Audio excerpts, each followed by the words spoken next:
ঘুম থেকে উঠে মানুষ নামাজ কালাম পড়ে আল্লাহর নাম নেয়। একজন আছেন উনি প্রথমে আমার নাম নেন। না না, আমি সকালবেলা উঠে আল্লাহর নাম নেই। তার নাম জপ করে কি সওয়াব হবে নাকি গুনাহ হবে উল্টা?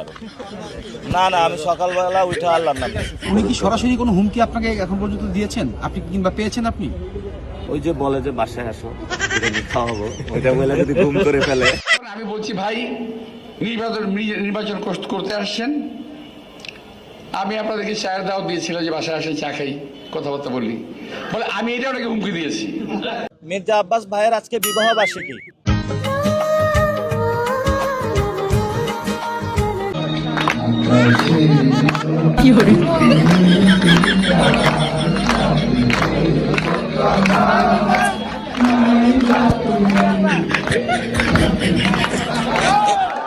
তুমি এখন বাংলাদেশের সবচেয়ে বড় আলেম আল্লামা মির্জা আব্বাস।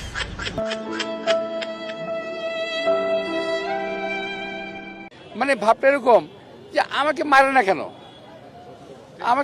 কেন, তো আমি তো ওই জায়গায় যাবই না, কারণ তারা যে একটা সিম্প্যাথি ভোট নিতে চাচ্ছে ওই সুযোগ আমি দেবো কেন? আমি খুব ভালো করে বুঝে ফেলছি এটা। আমার বয়স তো কম হয় নাই, ওদের মতো ওর আমার নাতির বয়স না ওরা, তো আমার তো এবার অভিজ্ঞতা হয়ে গেছে আমার। তুমি তো দুষ্ট আছে, মির্জা আব্বাসের নাম বলিও না, উনি রাগ করবে। এই যে কাগজে বাঘ বেলুন ফুস করে ফুটা হয়ে যাবে, নাম জানেন আপনারা? এই আপনি তো দুষ্ট আছেন। তারেক রহমান, ওনারা ভয় পাওয়ার কোনো কারণ নেই। নাসিরউদ্দিন পাটোয়ারি তারেক রহমানকে কাগজে বাঘ বলেছে গতকাল 4টায় শহীদ মিনারে। এটার বিষয়ে আপনার কোনো মন্তব্য আছে? এর জবাব আমার কাছে একটা পরিষ্কার, ছাগলে কিনা খায় পাগলে কিনা বলে। আমার মনে হয় তো তারেক রহমানও বিপদে আছে এই মির্জা আব্বাসকে নিয়ে, ঠিক খুবই বিপদে আছে। আব্বাস ভাই, সবাই বলছে আপনি অনেক ধৈর্যের পরিচয় দিচ্ছেন, অনেক স্লেজিং এর মুখে আছেন, আপনি আসলে বিষয়টা কিভাবে ম্যানেজ করছেন? এটা আমি মনে করি যে আল্লাহ তাআলা আমার একটা পরীক্ষা নিচ্ছেন, এবং আমি চাই যে আল্লাহ তাআলা যেন ভাই ধৈর্য ধরা পরীক্ষাটা ইলেকশনের মতো রাখেন।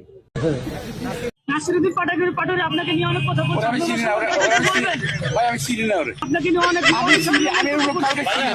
অনেক মানুষ অনেক কিছু আমাদেরকে বলেছে, এই কয়েকদিন আমরা অনেক যন্ত্রণা